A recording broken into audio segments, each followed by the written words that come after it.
জাতীয় নির্বাচনের আগে স্থানীয় সরকার নির্বাচন আয়োজনকে রাষ্ট্রের বিরুদ্ধে চক্রান্ত বলে মনে করছে বিএনপির কেন্দ্রীয় নেতারা। তারা বলছেন, স্থানীয় সরকার নির্বাচনকে ঘিরে প্রার্থীদের পক্ষে বিপক্ষে দ্বন্দ্ব ও সংঘর্ষ শুরু হলে তা পুরো দেশের আইনশৃঙ্খলা পরিস্থিতিকেই অশান্ত করে তুলবে, যা নিয়ন্ত্রণ করা অন্তর্বর্তী সরকারের পক্ষে সম্ভব হবে না। সে কারণে জাতীয় নির্বাচন শেষে নির্বাচিত সরকারের হাতে স্থানীয় সরকার নির্বাচনের ভার ছেড়ে দেওয়ার পরামর্শ তাদের। রিপোর্ট করছেন SM আশরাফ। স্থানীয় সরকার নাকি জাতীয় নির্বাচন আগে, এ নিয়ে নানা পক্ষের মতামত দেশের রাজনৈতিক পরিস্থিতিকে উত্তপ্ত করে তুলেছে। জনমনে এমন ধারণাও আছে, ছাত্র তরুণদের দল গঠনে সময় দিতেই সামনে আনা হয়েছে স্থানীয় সরকার ইস্যুকে। বিএনপি নেতাদের শঙ্কা, এ কারণেই জাতীয় নির্বাচন বিলম্বিত করার অপচেষ্টা চালানো হচ্ছে। এই দেশের মানুষের জন আকাঙ্ক্ষা হচ্ছে যে একটি জাতীয় নির্বাচনের মাধ্যমে গণতান্ত্রিকভাবে নির্বাচিত একটি সরকারের কাছে ক্ষমতা হস্তান্তর করা। সেই সরকার জনগণের ম্যান্ডেট নিয়ে সংস্কার সহ রাষ্ট্রের যে ভঙ্গুর অবস্থা, রাষ্ট্রের প্রতিষ্ঠানগুলো যেগুলো ধ্বংস করা হয়েছে সেই পুনর্গঠনে কাজ করবে। আমরা মনে করি এই মুহূর্তে দেশের সবচাইতে বড় দরকার হচ্ছে জাতীয় নির্বাচন এই প্রয়োজনে। আর যারা স্থানীয় নির্বাচনের কথা বলছেন, এখানে আমরা একটা দুরভিসন্ধ সন্ধি এটাকে মনে করি। তার কারণ হচ্ছে যে একটি স্থানীয় নির্বাচন করার জন্য প্রশাসনের যে সক্রিয় অবস্থান, আইনশৃঙ্খলা বাহিনীর যে সক্রিয় অবস্থানটা প্রয়োজন। বিশেষ করে একটা স্থানীয় নির্বাচন হচ্ছে একবারে ম্যাসিভ লুট লেভেলে একটা দলাদলি গ্রুপিং, কুন্দল, গ্রাম গ্রাম গণ্ডগোল, ব্যক্তি থেকে ব্যক্তির যে একটা গণ্ডগোল প্রার্থীর সাথে, সেটা এই মুহূর্তে ট্যাকেল করার মতো সক্ষমতা এই সরকার এবং প্রশাসনে আছে বলে আমরা মনে করি না। একটা নির্বাচনের কিন্তু প্রতিদ্বন্দ্বিতা থাকে, একটা মনস্তাত্ত্বিক দ্বন্দ্ব তৈরি হয়। ভিশনের ফুলঝুরি মেগা অফারে ফ্রিজ কিনলেই পাচ্ছেন 16 পিসের আকর্ষণীয় গিফট বক্স একদম ফ্রি। এই দ্বন্দ্বের ভিতর দিয়ে বর্তমান বাংলাদেশের যে প্রেক্ষাপট হয়েছে, আইন শৃঙ্খলা পরিস্থিতি একটু দুর্বল হতে যাচ্ছে, আস্তে আস্তে কিন্তু দুর্বল হচ্ছে, দ্রব্যমূল্যর ঊর্ধ্বগতি হচ্ছে। প্লাস হলো এই বিগত ফ্যাসিস্ট সরকার কিন্তু ঢোকার একটা চান্স খুঁজতেছে।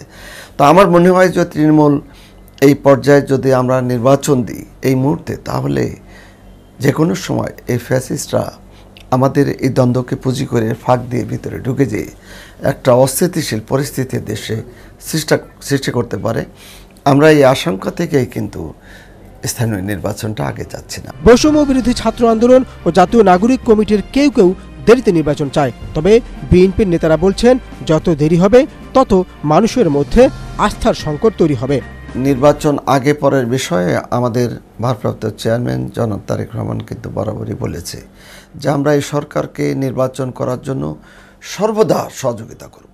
কিন্তু আমাদের একটা দল, তো এই দলের তো একটা মেসেজ আমার কর্মীদেরকে দেওয়া লাগে, আমার দেশের মানুষকে দেওয়া লাগে। এটা দেওয়ার জন্য আমার তো যা করার মাঠে ময়দানে নির্বাচনী প্রক্রিয়ার বিষয়টা আমার মাথায় রেখে কাজ করতে হবে।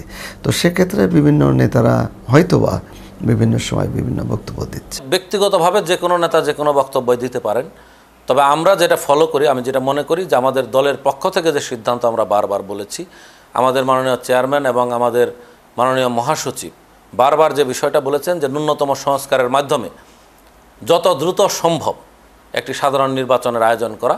সেই ক্ষেত্রে দিনক্ষণ আমরা এখনও নির্ধারণ করে আমরা কিছুই আমাদের দলের পক্ষ থেকে বলা হয় নাই। এ কারণে তারা বিভিন্ন সময়ে সরকারের নানা কাজের সমালোচনা করে ভুলগুলো ধরিয়ে দেওয়ার চেষ্টা করেন বলেও জানান। আমরা মনে করি যে এই সরকার ব্যর্থ হলে এই যে মানুষের আত্মদান, ছাত্র জনতার আত্মদান, সেই আত্মদান ব্যর্থ হবে। কিন্তু পাশাপাশি সমালোচনা করার অধিকার যদি না থাকে, আপনার চাপ প্রয়োগ করার অধিকার যদি না থাকে, তখনই একটা গণতান্ত্রিক সরকার বা মানুষের আশা আকাঙ্ক্ষার সরকারও স্বৈরাচারের রূপ নিতে পারে। সেই ক্ষেত্রে রাজনৈতিক দল হিসেবে আমরা সেটাকে প্রেশার বলবো না, আমরা আমাদের দাবিগুলোকে তুলে ধরছি এবং এই দাবির সপক্ষে 15 বছর আমরা যেভাবে জনগণকে ঐক্যবদ্ধ রেখেছিলাম, এখনও আবার জনগণের কাছে আমরা যাচ্ছি, আমরা দেখতে যাচ্ছি যে জনগণ কি চায়। সরকার কোনো সময় বলছে ডিসেম্বরের শেষে হবে, কোনো সময় বলছে 2026 জানুয়ারিতে হবে, আবার বলছে 2026 মাঝামাঝি হবে। এই কথাগুলো আপনারা বিশ্লেষণ করবেন। এই কথা যদি বিশ্লেষণ করেন, তাহলে আমাদের কথাগুলোও কিন্তু এই সরকারের সাথে এই কথার সাথে পাল্টে কথা না। আমাদের কথাগুলো হলো জনগণের কথা। আসলে জনগণ কি চাচ্ছে? জনগণ এই মুহূর্তে চাচ্ছে যে ভোট দ্রুত হোক এবং একটা নির্বাচিত সরকারের হাতে দেশের ক্ষমতা যাক। বৈষম্য বিরোধী ছাত্র নেতাদের পক্ষ থেকে শিক্ষা প্রতিষ্ঠানে ছাত্র রাজনীতি বন্ধ করার যে দাবি তোলা হয়েছে তারও সমালোচনা করেন বিএনপির এসব নেতারা। কিছু সংগঠন এই গুপ্ত অবস্থার থেকে, কিছু রাজনীতি থেকে ফিরে এসে তারা ছাত্রদলকে প্রতিপক্ষ মনে করছেন। বিভিন্ন প্রতিষ্ঠানে বৈষম্য বিরোধী নামে অথবা বিভিন্ন সংগঠনের নামে রাজনীতি করতে পারছেন, কিন্তু ছাত্রদল তারা সেখানে বলছেন যে ছাত্র রাজনীতি চলবে না। তো ছাত্র রাজনীতি যদি না চলে তাহলে বৈষম্য বিরোধীদের নামে, বিভিন্ন সংগঠনের নামে যে রাজনীতি হচ্ছে সেটাও তো রাজনীতি, তারাও তো সেখানে রাজনীতিই করছেন। সমগ্র বাংলাদেশের মনিকোটায় থাকতে পারত যদি এই সমস্ত না করতো। তো একটা দল করার ভিতর দিয়ে মনে হচ্ছে যে একটা কর্নার হয়ে যাচ্ছে, তারা একটা অংশ নিয়ে তারা সীমাবদ্ধ থাকতে চাচ্ছে। তারা তো বৃহৎ জনগোষ্ঠীর একটা মুখপত্র ছিল, কিন্তু তা না থেকে তারা নির্দিষ্ট পরিমণ্ডলে নিজেদেরকে সংকুচিত করে দল গঠনের মধ্য দিয়ে এই সরকারের আবার পুনরাবৃত্তি করতে যাচ্ছে, এরকম মনে হইতেছে আমার। S M Ashraf, ATN Bangla, Dhaka.